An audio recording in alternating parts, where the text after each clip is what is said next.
ভাই আমি সকালবেলা সারা রাত খেলা দেখিয়া পরে সকাল 9টার সময় আমার এক চাচাই পুকুর পাড় থেকে আমাকে ফোন দেয় যে তোমার পুকুরে মাছ মারা যাচ্ছে ভাই।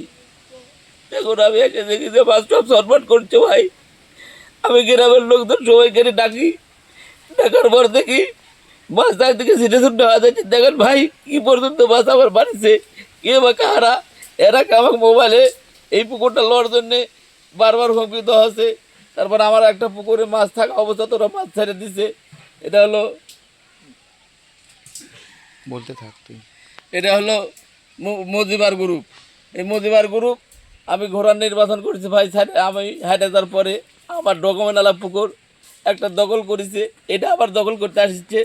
তারপরে আমি দখল করতে না দরকার আজ আমার এই অবস্থা করছে ভাই।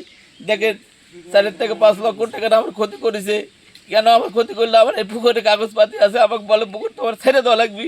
আমি ছেড়ে দেওয়ার কারণে গ্রামের প্রত্যেকটা মানুষকে ডাকিছি, আমার ডকুমেন্ট আছে, আপনারা চা করে দেন, আমি তাই মেনে নেবো।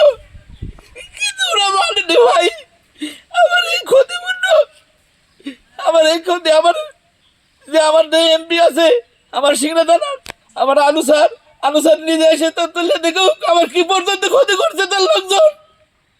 কি আমার অপরাধ? আমাকে ঘোড়ার নির্বাচন করার আমার অপরাধ? আমি কি বিএনপি করিনি ভাই? দেখুন ভাই কি অবস্থা করছে, মাছ একটা বাজার বিক্রি করতে পারি নাই। এই গ্রামের 4 ফুটার লোকজন এই মাছগুলা নিয়ে করছে ভাই।